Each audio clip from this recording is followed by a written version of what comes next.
Hello everyone, welcome back. Today I'm going to talk about the ways in which harem dramas like Empresses in the Palace, the story of Yanxi Palace, and also Ruyi's Royal Love in the Palace tackle classism. So let's get into it. So if you watch harem dramas, you know all the concubines have maids, and the dynamics in these shows with the maids are that they must do everything their mistresses say, whether good or bad, and a lot of them are also incredibly loyal to the mistresses because it helps them and their families back home. They probably get more money, more gold in their pockets to help their families.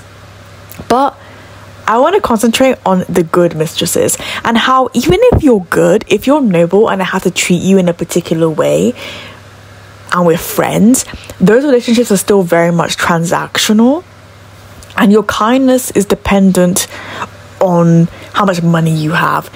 And in connection to that, also I'm kind to you in turn, or I'm doing what you're telling me to do because of what you can give me. And this also is linked back with the even the bad characters too. Like, it's a really interesting dynamic. It's like, I owe you, you owe me, you're my master and I'm your servant. But it's like, even the most noble characters like Ruyi in Ruyi's Royal Love in the Palace, like, as good as she is, when you think about nobility and what it means and being raised to be noble, she has to have slaves, like servants, right? Slave contracts and stuff like that. And it's like, no matter how kind she is to them, they're still subservient to her.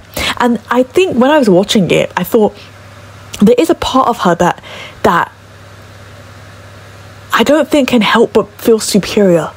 If you're like constantly being served to, I feel like no matter how nice you are, a certain part of you understands that in the hierarchy you're superior to this person, no matter how kind you treat them. And Ruyi was really lovely to her servants, but they were still her servants, and she was kind enough to them that they wanted to help her years later. But I just can't help but feel like uncomfortable with the dynamic, just based on my own moral standards.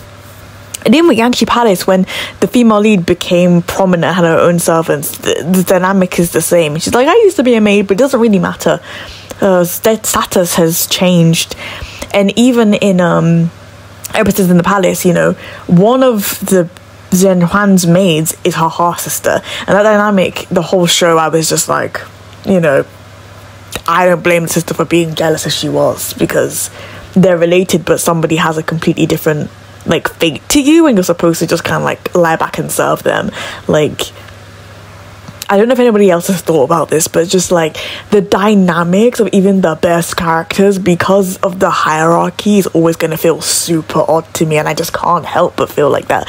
The master servant thing in general just makes me uncomfortable anyway, as much as I like harem dramas. And then when you introduce a character that's supposed to be like oh so noble, and you have that same dynamic, the two seem very much at odds to me, no matter how well that servant is being treated. They're still a servant.